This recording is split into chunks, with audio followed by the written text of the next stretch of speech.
Eddie Jones has stirred the pot again, this time suggesting that Rassie Erasmus might have had a hidden hand in the Springboks' win over the Wallabies in Cape Town. South Africa bounced back from their Ellis Park humiliation with a 30-22 victory, but Jones is not convinced everything was as straightforward as it seemed. The Boks dominated the breakdown after being outplayed there a week earlier, with Kwagga'S, Marco van Staden and Oxenchi swarming Australia in the tight exchanges. But Jones pointed to the late change in the back row as the decisive factor. Jean-Luc Dupreez pulled out with what was officially called illness, and Smith came in at number 8. For Jones, that shift looked more than just coincidence. One nuance that I think played into South Africa's hands was the enforced change before kickoff that saw Jean-Luc Dupreez swapped out for Kwagga'S, Jones wrote in his Planet Rugby column.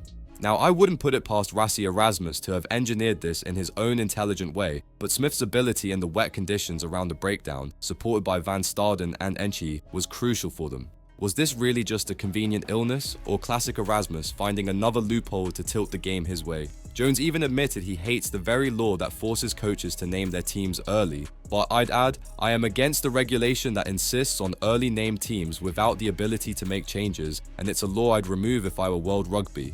It wasn't only the breakdown that swung the match. Handré Pollard was faultless from the tee, slotting every kick, while James O'Connor fell apart under pressure, missing 4 shots at goal. Jones didn't let that slide either. Another nuance was the difference in goal kicking between the Wallabies and South Africa, something that really played into framing the result. Pollard nailed a full house, James O'Connor left 11 points out there, getting 3 from 7. Whilst JOC has run the backline well, scoreboard pressure is key at test level, especially against the Boks, who aren't a particularly high-scoring side compared to others. Grabbing your marginal points against them is absolutely key. For Jones, this Bok team is not yet firing. The win was vital, but it didn't convince him. He believes South Africa are stuck in transition, still figuring out who stays and who goes as they look ahead to 2027.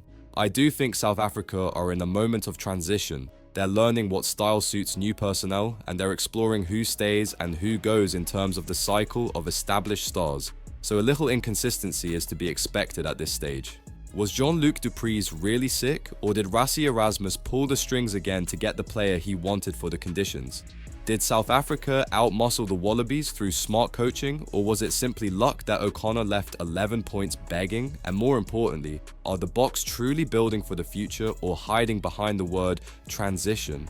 What do you think? Is Jones exposing the truth about Rassie, or is this just Eddie stirring the fire again? Let us know in the comments, and don't forget to like this video, subscribe to Green and Gold Army News, and hit the bell so you don't miss all our build up to the All Blacks clashes.